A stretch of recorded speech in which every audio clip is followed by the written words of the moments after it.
अगर हमारे पास रेशियो का कोई भी ऐसा क्वेश्चन आता है जिसमें a का 3 गुना बराबर b का 5 गुना, यानी कि a का जो 3 गुना है b के 5 गुना के बराबर है, या फिर b का 6 गुना बराबर c का 5 गुना ऐसे दिया हो और बोल दे कि a ratio b ratio c find करिए, तो सबसे पहले हम इसे रेशियो में कन्वर्ट करेंगे। तो याद रखना है कि जब भी इस तरह से क्वेश्चन दिया हो तो यहाँ बाहर a दिख रहा है और बाहर 5 दिख रहा है, तो बाहर को बाहर से कर देना है और अंदर को अंदर से कर देना है, यानी कि b की वैल्यू 3 लगभग रेशियो में जाएगी, a की 5 जाएगी। तो a का 3 गुना b का 5 गुना का रेशियो जो बन जाएगा हमारा a रेशियो b बराबर a का बन रहा है 5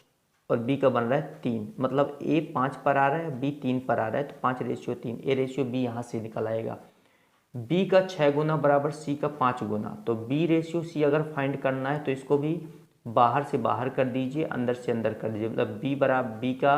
5 रहेगा और c का 6 रहेगा, 5 रेशियो 6, b रेशियो c बराबर 5 रेशियो। अब हम इस मेथड का यूज कर सकते हैं कि a ratio b ratio c find करना है, तो a रेशियो b हमारे पास दिया 5 रेशियो 3 और b रेशियो c हमारे पास जो दिया 5 रेशियो 6, जो कॉमन है उसको हमने साथ में रखा है, एक ही स्थान पर रखा है जो कॉमन है, जैसे दोनों कॉमन है तो हमने इसको जस्ट सामने रखा है। अब जो जगह खाली है उसमें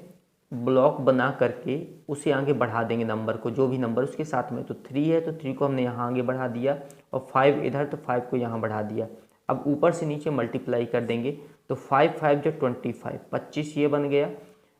5 3 जब 15, 15 ये बन गया और 6 3 जब 18 ये बन गया। अब यहाँ आप देख सकते हो 25, 15 और 18, 18 और 15 3 से डिविजिबल, लेकिन 25 नहीं, मतलब शॉर्ट फॉर्म इसको नहीं किया जा सकता, ये यही रहेगा। तो हमारे पास a ratio b ratio c की वैल्यू जो हो जाएगी वो हो जाएगी 25 रेशियो 15 रेशियो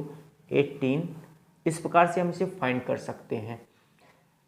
इसका ध्यान रखना होगा a का 3 गुना बराबर b का 8 गुना जैसे दिया हुआ है, तो हम अंदर का अंदर से और बाहर का बाहर से हम मिला देंगे। तो यहाँ बन रहा है a का 5 और b का बन रहा है 3, तो हमने इसको इस तरह से लिख दिया, रेशियो बना लिया। इसी तरह b का 6 गुना बराबर c का 5 गुना है, तो हमने b और c का रेशियो बनाया 5 रेशियो 6, क्योंकि 5 का b का 5 बन रहा है और c का 6 बन रहा है, तो यहाँ पर हमने इसको लिखा। और a b c फाइंड करना, तो इस मेथड का यूज करके हम इसे ऊपर से नीचे मल्टीप्लाई कर देंगे, तो हमारा a b c का रेशियो ये हो जाएगा।